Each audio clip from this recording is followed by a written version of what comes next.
Jazmin Scarlett. She's a historical and social volcanologist and joins us from Newcastle upon Tyne in the UK. Jazmin, thanks for speaking to us.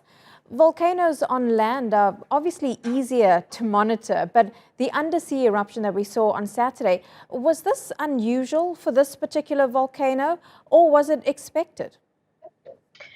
It's unusual in the sense in how big it was. So with this volcano and similar volcanoes in the region, the underwater volcanoes, it got a shallow magma chamber. So that's why it was so explosive, was the violent interaction between hot and cold, essentially. So in a sense, it was expected, but we didn't expect how large it was going to be.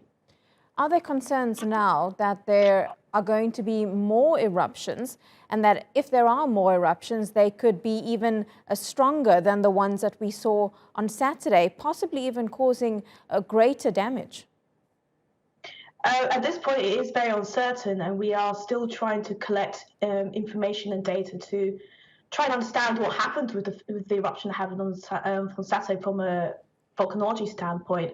But we definitely have to remain on alert because this is a very active volcano, and probably for the time being it'd be quiet, but it could again produce a violent eruption because of the way this volcano keeps building up and then destroying itself. So it's uncertain what will happen next in terms of, is there something similar happening that might happen. And with all that uncertainty, we've also seen the ash cloud that resulted from that eruption. It's stretching about 20 kilometers into the sky, covering parts of the Tongan capital and now hovering above parts of Australia.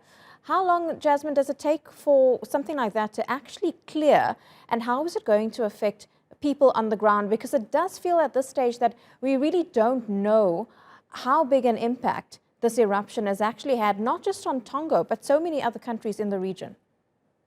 Yes, absolutely. So it does vary upon the wind direction and what's happening with the winds and trade winds. So usually it will take within a few days or even hours, hours to days, to kind of spread itself out across the region. In terms of the ash impacts, immediate impacts will be kind of visibility.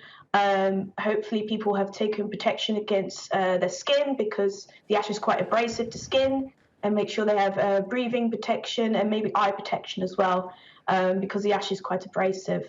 But we won't know until we've hopefully re-established contact with Tonga and the surrounding islands to know for certain the extent of the damage, and then provide assistance if required. And Jazmin, is this region in particular prone to volcanoes, not just ones on land, but undersea as well? Because having so many islands, part of Tonga and the Pacific area region, they must surely have to be on high alert quite often for something like this.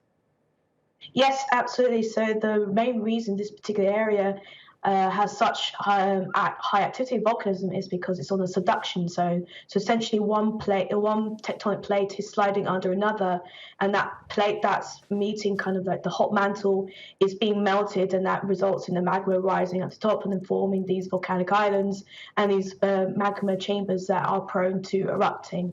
So this area does have to be on high alert quite often, because this area is very tectonically and volcanically active. Jazmin Scarlett, thank you so much for explaining that so well to us, live to us there from Newcastle upon Tyne.